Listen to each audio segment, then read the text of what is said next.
Hello, everyone. I'm so happy to see you again on our workshop. Today we have super special workshop when we will not speak about tools. We will speak about kind of natural native coding and native sourcing. I'm Anastasia from Metro. We help companies like Booking or TikTok to source candidates. So if you would need any help with sourcing, you know that you have to contact me. But I'm very happy to introduce our today's guest speaker, Wim. Wim, say hello to everyone, please. Hello, everybody. Maybe shortly who I am. I'm Wim. I'm just another IT recruiter, just like a lot of people. Not really. Everybody keeps saying that I'm a special recruiter or sourcer. I am just another recruiter. And I know some people of you might have been thinking about somebody else who was going to be here today but wasn't able to make it. So I stepped in. And one of the things I've always seen in recruitment and I've always noticed in recruitment was that a lot of companies have a lot of vacancies, but not always a lot of tools or a lot of stuff. They have like a LinkedIn recruiter. They may have like one or two job sites that they use. But all these cool talks about using video and automating and Phantom Buster and all this cool stuff, which is super cool, isn't always something you're going to have in a recruitment company. Sometimes it's just like, hey, here's our database and here's LinkedIn Recruiter and good luck finding candidates. And that's something I want to talk about. Like, how can you find candidates if you have no tools at all? Yeah, I remember we met, I think, 1 year ago during the conference, and Wim had a speech about how to source on Reddit. But then we have had a talk, and he said that in his company, he doesn't have any tool because they cost money, but still he can make hires. And 1 year after, he will share his knowledge, not only with me, but with more than 1,000 people. Wim, let's go. Okay. You will notice that I've made one tab below the video, like a list of resources for low-code sourcing. I'll be using a lot of those websites. I'm seeing people who are already posting stuff in the comments about sourcers who code and other things.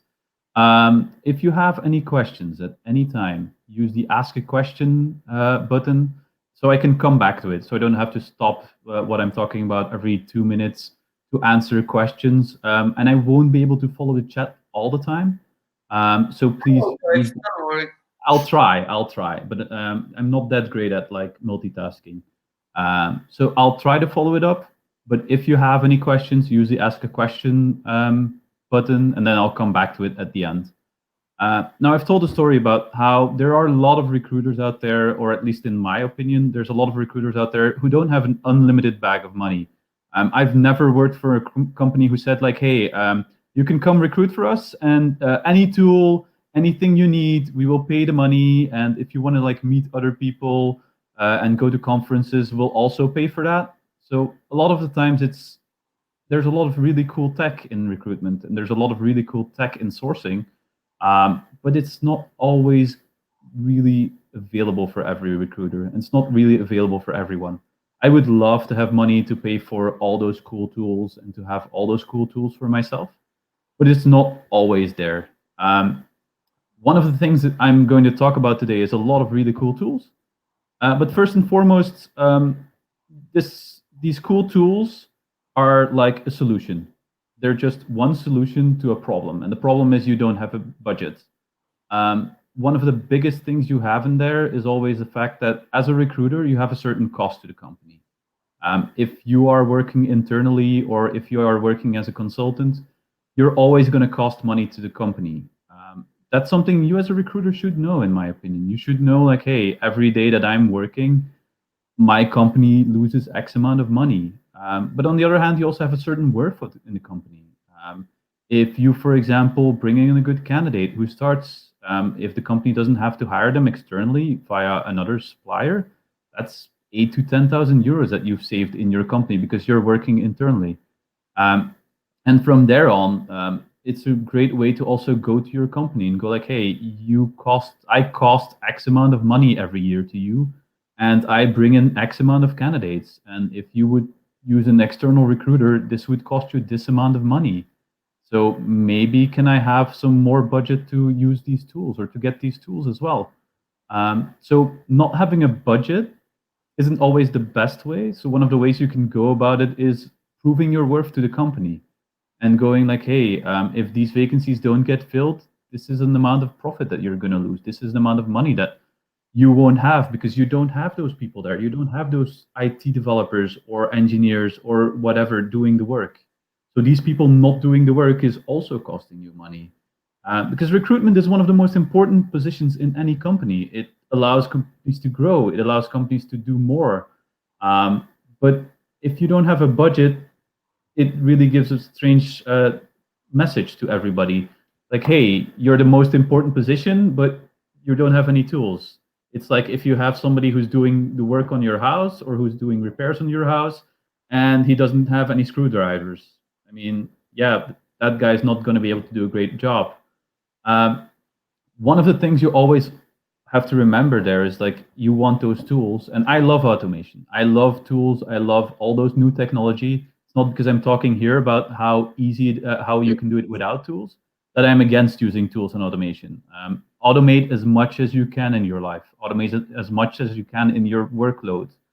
But know, for example, that if you aren't able to automate and you have to spend like 2 hours a day doing administrative work, that costs the company money as well. I mean, if you can go to your boss like, hey, I have to do this administrative work 2 hours a day, this is costing the company huge amounts of money every week, every month, and we can automate this by paying 60 euros to a company, there are very little bosses who are going to say like, hey, we're not interested. It's fine. So that's first and foremost on the problem of not having a budget.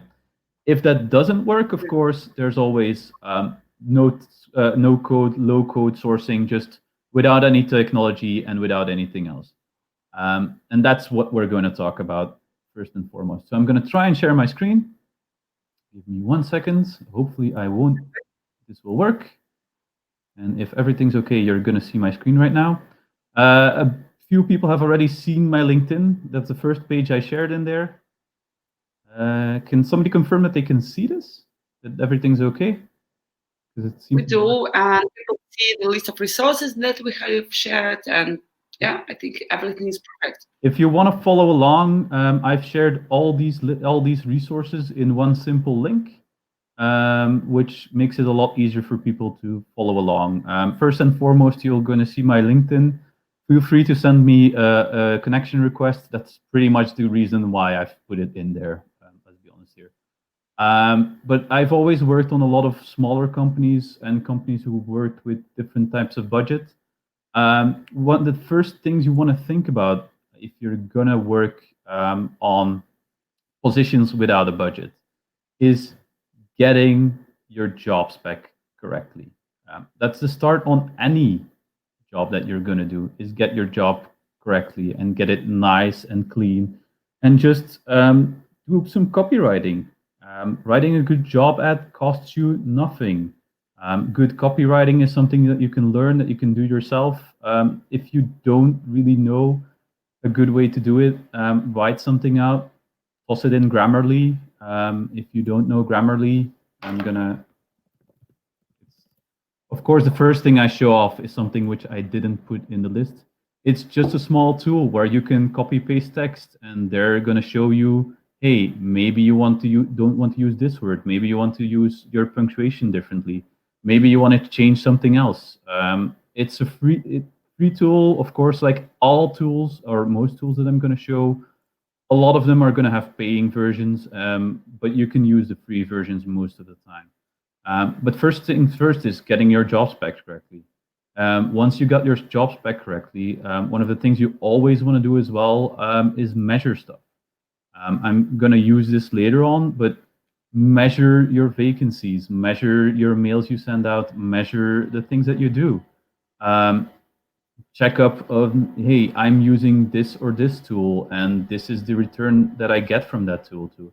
Measure all those things, because a lot of the tools that you're going to use are free tools which have a paid version, or they have a trial version, and they'll let you use it for a month or 2 weeks. And in those 2 weeks, you can look like, hey, I normally am able to reach out to 20 candidates a day.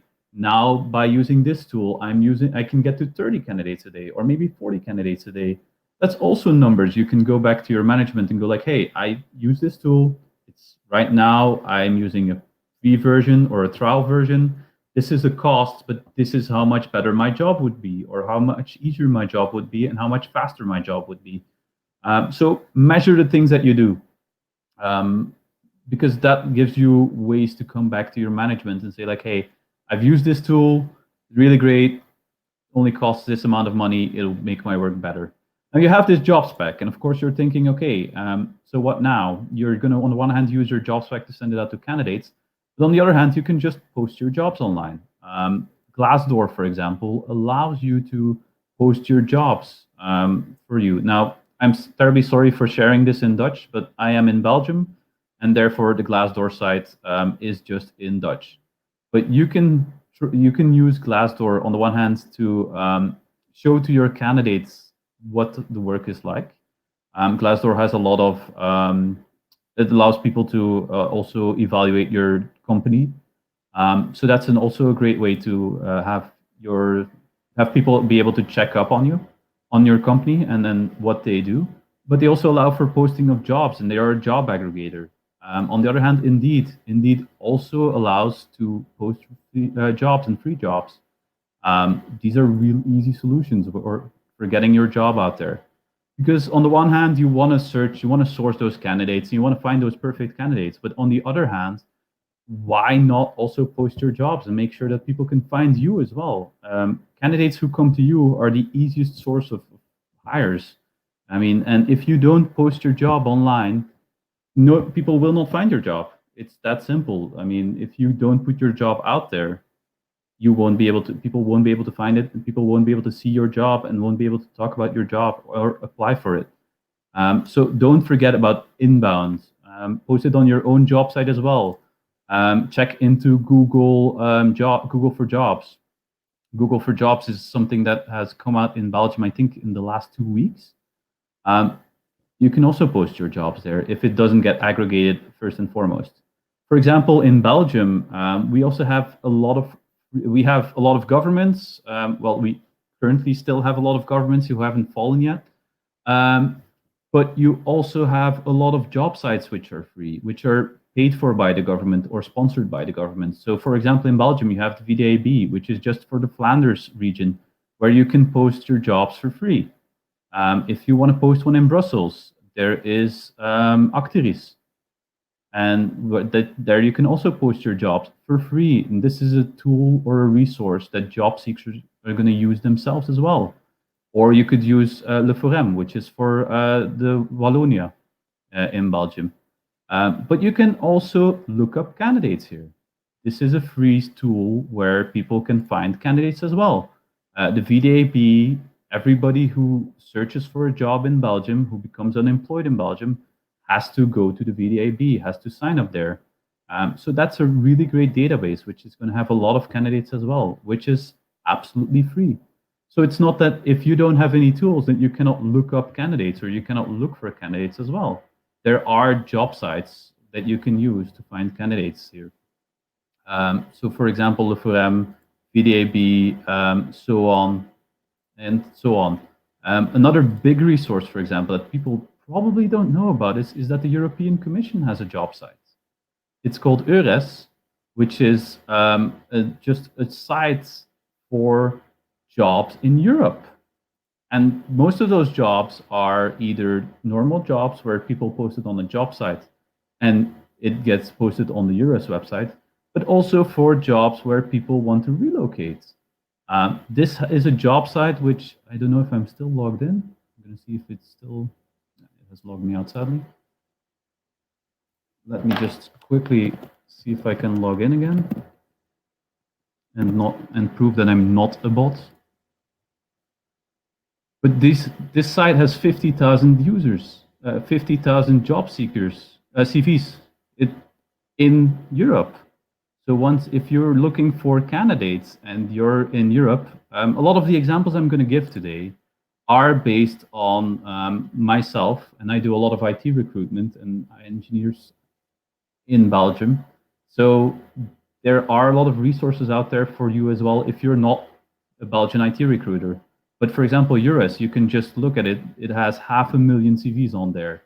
There's a really big chance that you're going to find a good candidate in there, or that you're going to find the next employee here. There are 2.8 million jobs on there if you happen to be searching for a new job.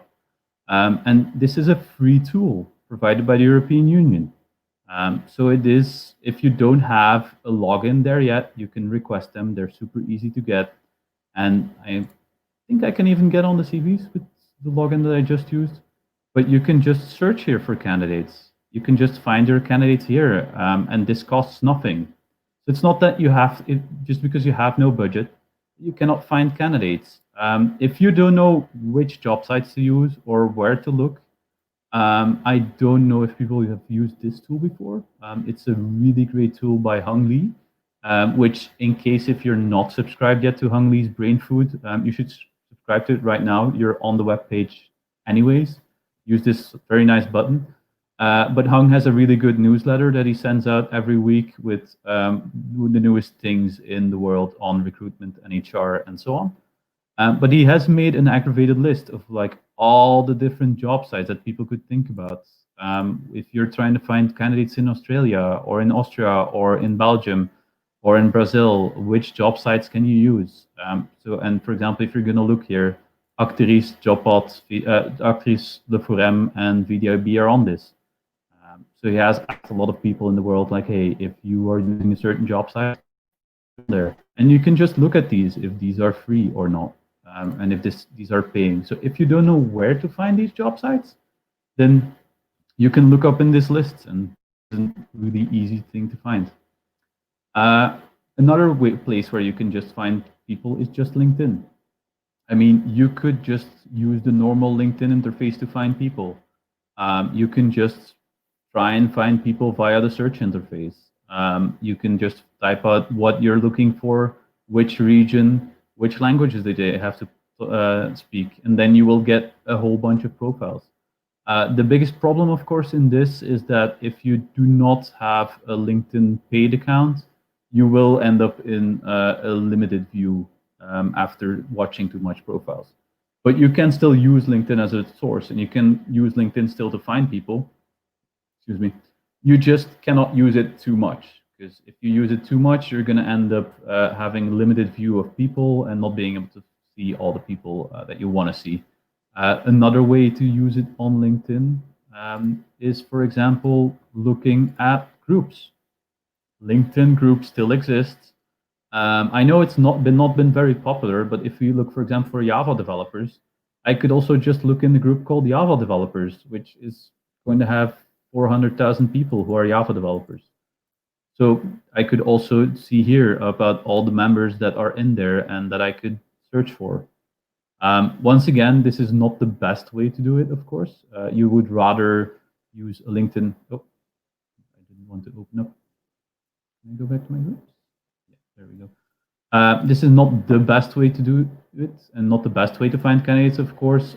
Best world, you would like to use a LinkedIn recruiter sheet for this.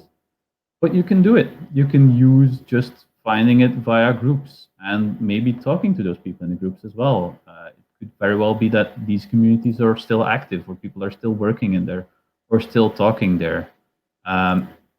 So that's something you could do as well on LinkedIn. Most of you probably still already have a LinkedIn as a good source or recruiter. So these are things you already have access to, and you can already talk about, and you can already look at. Another way, another really good way, which I hope a lot of you already have known about, is X-ray searching. X-ray searching is, in case you don't know about it, I'm going to talk about a lot of topics today. I'm going to talk about a lot of things. I could spend an hour talking about each and every specific point that I talk about, but I don't have 8 hours of time. I also don't think you guys have 8 hours of time to look at me. and I don't think I'm interesting enough for 8 hours of talking. But if you want more information about what I'm showing here or what I'm talking about, reach out to me. I'm also going to tell you which people I know are really good in this field, or are the people you really want to poke about and have written about this. But X-ray search is nothing more than a really good boolean in Google. Here you can just say like, hey, I'm looking for LinkedIn profiles in Belgium, and I want them to have the job title and want them to be in Ghent because I'm from Ghent, which makes it a lot easier. And this will just spit out a Google search for me. So this is just an easy way to do a really good Boolean search. This is not that hard. Again, this is something which will show you a lot of really good profiles. And once again, it's going to lead back to LinkedIn. But let's say if we want to do the same thing on Dribbble, or we want to do it on GitHub, or we want to do it on Ting, or Stack Overflow, or Twitter, you could just write out this whole Boolean search in Google yourself if you're really good and if you know what you're doing, or you could just have something do it for you, which makes it a lot easier. But X-ray searching also allows you to find certain profiles that you wouldn't find if you're looking in the LinkedIn native, for example. If you're looking on LinkedIn itself, you won't always see all the profiles because your connections or you're seeing your people that you're connected with first. So you could always just look in the LinkedIn, just look on X-ray, and that's just basically Googling for candidates.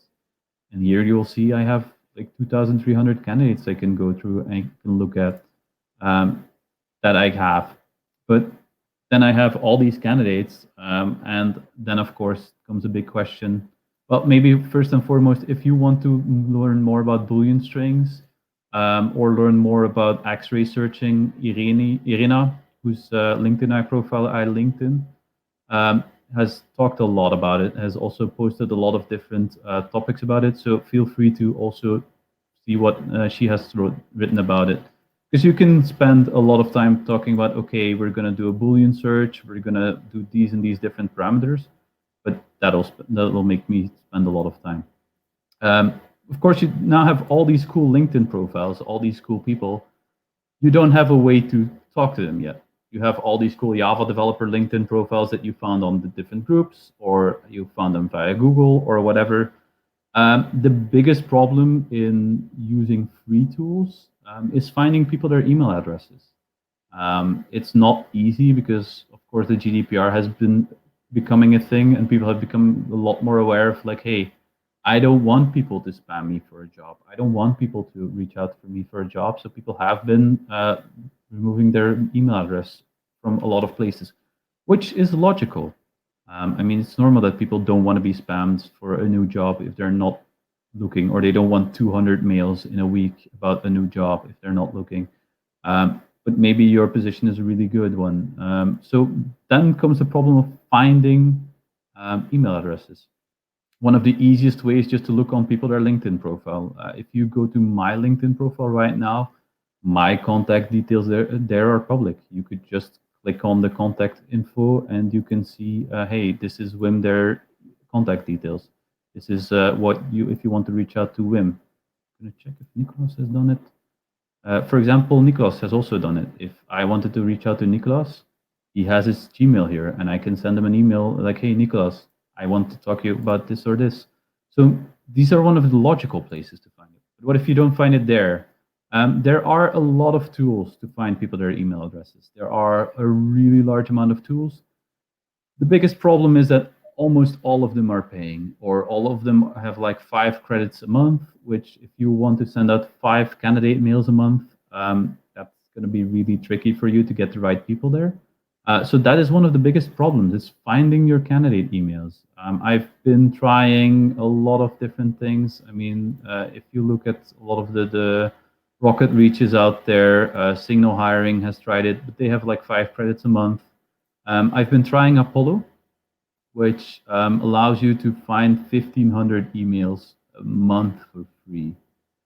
Of course, one of these big things is always you don't always find the people. It's not always the easiest one. Phantom Buster, for example, is also out there to find email addresses. If you haven't looked at Phantom Buster yet, it's a great automation tool. I said I wasn't going to talk about too much about tools. You could Google this, every different candidate, their email address. You could try that. That's the easiest way, I think, to find people their email addresses. If you're not going to look at Googling 20 candidates a day, you can use Phantom Buster, for example. Marcel, who was supposed to be here instead of me, and talking about automation, has like really good guides about using Phantom Buster. And you can, if you take a free account here, you can automate, I think, 10 minutes a day.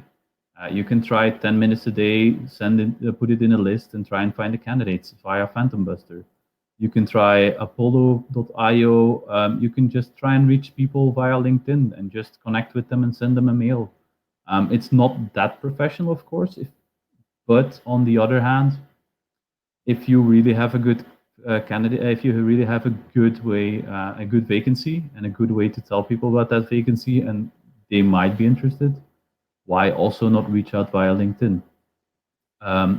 Another way, and I don't know if it's possible yet, I haven't tried it, for example, is on LinkedIn, that you can show people that you're open for new, open to work. So, for example, it's that little green banner with the hashtag open to work. I don't know if you can source on that without a LinkedIn recruiter seat right now. I'm not 100% certain. I don't think you can. But for example, you can also look at people, their LinkedIn profiles, see if they're open to work, and then reach out to them, because you know those people are really looking for a job. I'm not the expert of finding candidates. Nicolas Darcy, whose profile I also added, did a really good talk at SourceCon about finding candidates and he found a new way to find candidates, which has like a 77% hit rate, is what he claims.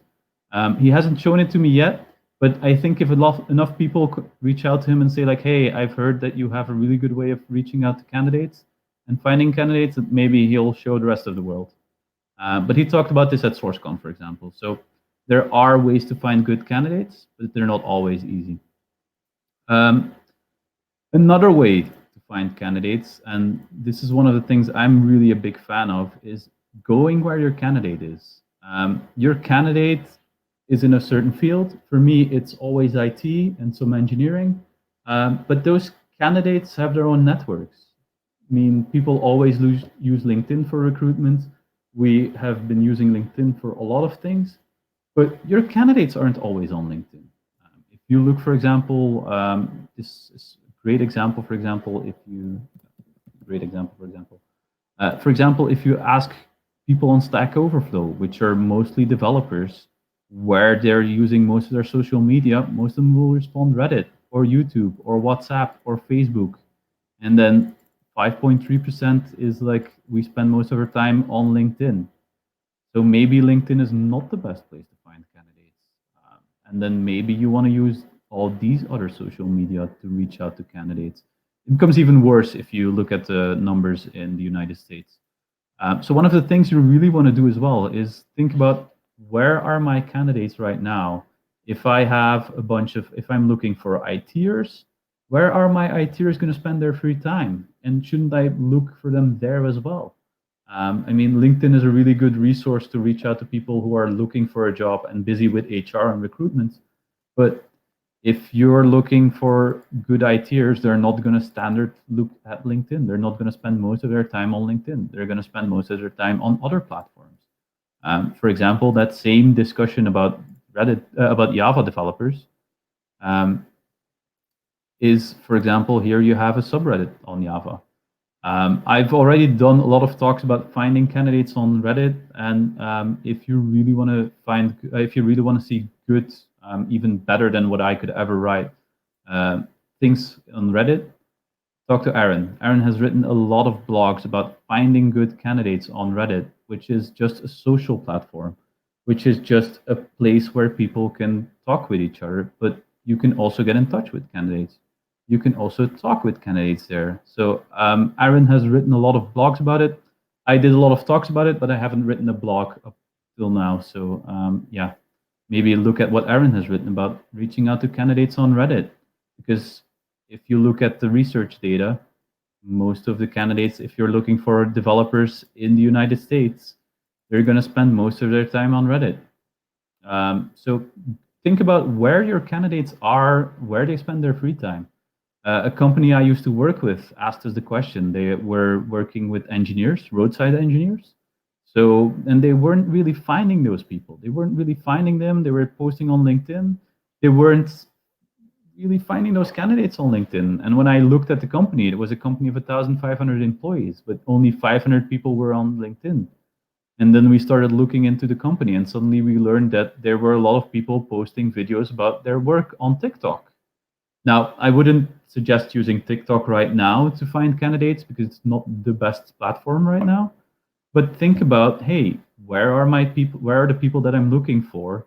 And can I reach out to them? Can I get them there? Maybe you should go on Instagram. Maybe you should go on Reddit. Maybe you should go on TikTok. If your candidates are there, why are you spending time on LinkedIn? And a lot of time, if you're gonna work in those places, you're also gonna have you're not gonna have any problems with budget because you can just work in those communities as well. Another great way, for example, is Discord.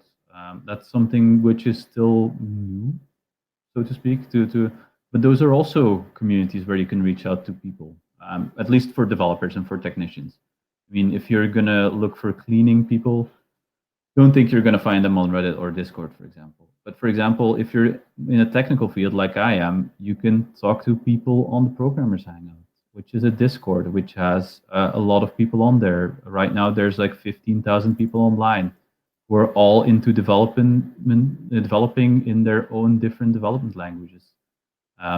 Which, if you want to see a really good video about it, and this is the only time I'm going to plug my own stuff, I've made a really good video last week with Tris about how can you use Discord to find candidates as well. How can you reach out to them? How can you talk to them on their level because you're in their communities? So there you can really also reach out to people and talk to people that, hey, we are recruiters. We're working in the field that you are, but we saw that you're also in this field and you might be looking. Could you be interested? The biggest problem, of course, always if you're working if you're working in communities, the biggest problem, which if you're going to use Slack, if you're going to use Discord, if you're going to use Reddit, if you're going to use whatever social platform, is finding the candidates, because everybody hides behind a nickname. Everybody hides behind how they, their own personal nickname and finding them. So that's going to be the biggest trouble. And that's something which there isn't a solution for yet. I know Amazing Hiring has a way to try to find people their nicknames, but I haven't used that much. A really good way, for example, is if you talk to somebody on a social network and you go like, hey, I'm a recruiter. By the way, here is my LinkedIn link. You just send your LinkedIn link with them. Because what that does is everybody who receives a link like that is going to click it open. You are hiding behind a nickname yourself, and you're saying like, hey, my name is Wim. This is my LinkedIn profile. I'm a recruiter. People are nosy. They want to know. They want to look at it. They want to look like, hey, I want to know who that Wim is. They're going to click it open. And then you can go, you yourself can look at who has opened your link, who has looked at your LinkedIn in the last 2 hours. And you're going to have a name because they haven't logged out on their LinkedIn. They're going to look at from their own LinkedIn. They're going to be logged into their own LinkedIn, and they'll be looking at your LinkedIn page. So that's also a way you could get people their names. Just give them your LinkedIn profile. It's a sort of honeypot method. Another great way, for example, on emails, which just popped into my mind, is a lot of email addresses are just first name dot last name at company. Like, I think at least 75% of the email addresses I've seen is first name dot last name at company. So if you really don't know and you really want to reach out to the candidate, try it. I mean, it's either first name dot last name, or the most others are first name at company. So that's also a good way to reach out to candidates and to mail them and try it. Once again, it's not going to be better. Like if you have the paid tools, you're going to find those people easier and you're going to have a better result, but you don't always have those tools, of course.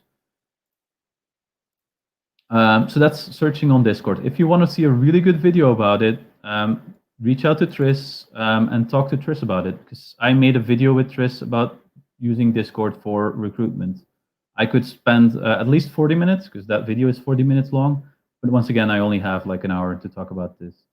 So that's using different social networks. That's, for example, use Instagram, use TikTok, use your GitHub, your Slacks, your Facebook. The biggest problem is finding those nicknames. Another great tool, for example, if you don't have, you have your ATS or you have your CRM, but I love to use, for example, also Trello for recruitment. Trello, I don't know if if people know it. It's a really simple management. Well, it used to be an IT software tool where you can just have your full candidate pipeline in it, where you can just have a whole overview with your team, which is a lot more visual, which is a lot easier for you to see an overview for yourself. So it doesn't, all those recruitment tools don't always have to be sourcing based. You also can have like free tools like Trello for your whole candidate pipeline. And you can put your whole candidate pipeline in here and share it with your hiring managers just to show them like, hey, this is what I'm working on. These are the steps where I'm currently at. We are in positions where we're currently working on. This is a position that we're closed. This is the reason why it's closed. So this is also, for example, an easy way to make a visual sourcing pipeline for your hiring managers without having to pay a lot of money for an ATS. So there are tons and tons of solutions out there. The biggest problem, of course, is that most of them are paying, or you're going to have some free use on it. You're going to have some free trial versions.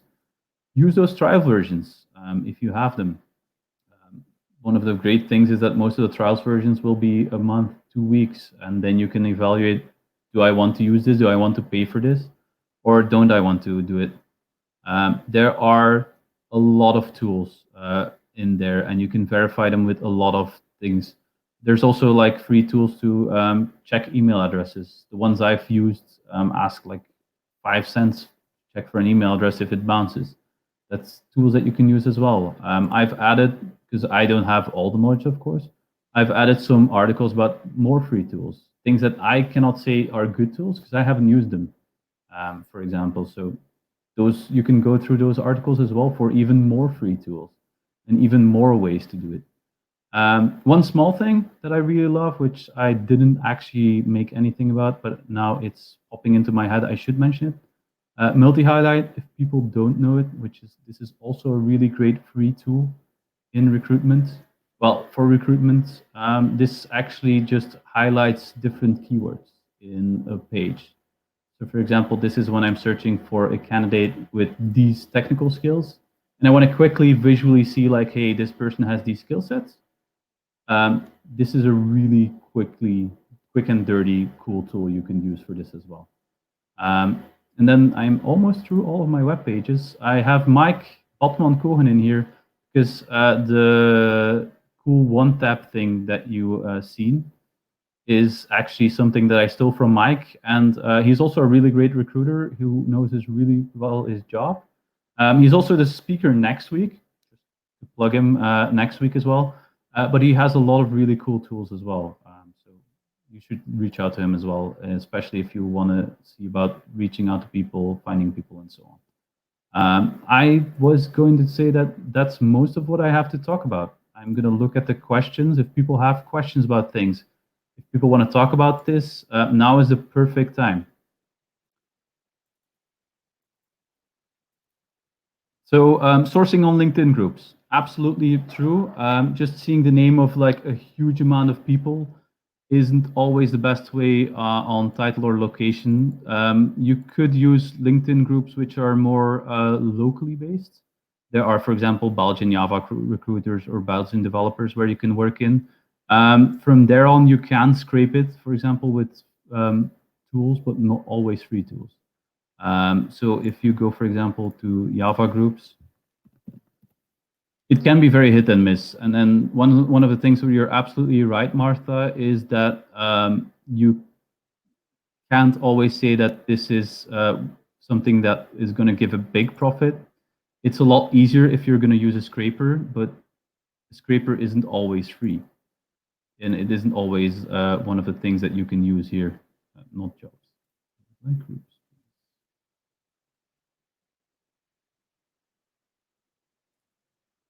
This is still on jobs. So no, but for example, it is true that it's not always easy for those 400,000 member groups to find the right candidate on, but you could, for example, also look for Java Belgium, which might have their own little group. And here you can also scrape the member list. But then we're going into the, hey, this is becoming very technical. But here you can also search on the members. I don't know if you can search on, I normally just scrape them via Phantom Buster here, to be honest, which is a solution, but it's not the most technical. It is very technical here. What about if your company doesn't allow you to use tools with the reason that it is not GDPR proven? That's a really big question here, and that's a really important question as well. Everything we are doing has to be GDPR compliant, of course, and you have to also never, the big thing, of course, here is what are you trying to accomplish, and can you talk to management about, or your GDPR expert here, because I assume if they have if it's not GDPR proven, that you have a GDPR expert there to talk to. And there again, it's just not going to go like, hey, I'm going to say yes or I'm going to say no to my boss. Talk to the people who have made these rules. Talk to them and listen to them. Listen like, hey, what am I allowed to do and what am I not allowed to do? The GDPR is in that regard really difficult to like get a handle on, like what is allowed and what isn't allowed. Martha has another question about how do you narrow it down to 50K candidates? Seems like the time required to review each candidate or write the ease of gathering their names. Yeah, this is the biggest problem with not using tools and using only free tools is that time. As I said at the start, you have a certain cost to the company. If you have to manually check everything one by one, and if you have to manually check everything, then that's going to cost you time. And that's also something that you could go to your management and go, hey, how this is costing you time, this is costing you money. We could easily circumvent this by automating certain parts of this or paying that 60 euros to Phantom Buster to get the automated search in it, for example. Some of my Reddit sourcing strategies, I'll take that question last if I still have enough. I think I'll have enough time. How to understand that profile from Reddit or Slack is good if you don't have LinkedIn account or CV. So no info about the years of experience, etc. Talk to people. Talk to people themselves. Let them tell the stories. Talk to them. It's really difficult to get a handle on a nickname. A nickname, anybody can claim anything. I could make a nickname right now, go to Reddit and say that I have 20 years in Java and I am the best developer ever. You as a recruiter will have a hard time trying to figure out if this person is for real or not. But give people the benefit of the doubt. Just on communities, you're going to work more out of a sense of, hey, I'm a recruiter and I can help people. And there are a lot of places where people can just ask for help or say like, hey, I am looking for new positions. Follow-ups in Belgium. I use LinkedIn, email, and then Facebook. I tend to use my follow-ups in the same area as well. I think 3 or 4 is the best amount of follow-ups if you're going to do follow-ups. I think Mike is going to talk about this next week because I know he did some things about it. So I shouldn't be stealing most of his thunder, I guess. But I think 3 to 4 follow-ups is the best. So quickly, Nastasia, if I may. I'm still good on time? Yeah, we're on time. Yeah, it's really great. Talking about number of follow-ups. Actually, yeah, if a person doesn't answer you after the third follow-up, probably it's wise not to bother this person anymore. I'll get back to them later, or probably they will get to you back later. But I think all of us don't like spam and all these annoying recruiters and annoying marketing managers who are trying to reach out to you, I don't know, 1,000,000 times a week. Yeah, I think I saw most of them. I see 3. I know some people have done 4, but I think most of the people I see about follow-ups use 3 emails, and then only if you got good candidates and if you source the candidates and you have like a small group of candidates. Because otherwise you're going to end up spamming, and before you know it, your email address is going to be blacklisted, and most of your mails are going to bounce. I'm going to show off a cool Reddit tool, if I may, for Lenore, who asked for it, real quickly. You definitely should, because we will have follow-up with recording. It's not a game. Yeah, we will have a follow-up with all the resources that Wim had shared, of course, with the recording. And yeah, Wim, people asked you to have a blog. You definitely have to have it. I'm definitely going to have to start writing more stuff. And yeah, I'm definitely going to have to. Or an article about Reddit from you. Yeah. I'm definitely going to have to do more stuff about it. Also, Dima, about your question for email campaigns, this is a really great question, and I'm not going to answer it because Mike is coming over next week to talk about email campaigns, and I've seen his talk, and it is so much better than what I can talk about in the next 15 minutes. Like, he has done such great work when it comes to email campaigns. You should come here next week and watch it next week, because that's going to be a really great talk as well. Yeah, guys, next week we have Mike Cohen, who is a really great recruiter, really interesting and outstanding person. And he will speak about how to make candidates respond to your emails or to your outreach. You definitely don't have to miss it, because you will have an opportunity to answer him questions. Guys, do you have any more questions to Wim? If you're looking at if you're looking afterwards, do look at what Glenn has been talking about in the chat, because I've only now been able to look at most of the things in the chat. And I know that Glenn has been talking about a lot of cool stuff as well. Yeah, I think it's worth to share it in our small Facebook group. I think all of you know about it. I always share it in my emails. Thanks, Glenn. Thanks, Wim, of course. Thanks, everybody, for great participation, for sharing your tips. I really hope it was useful for you. And Wim, you have to have a blog. I will have to have a blog. And I will hope to see you all there, and see you soon. See you guys. See you guys. Thursday with Mike Cohen. Bye-bye, guys. Bye.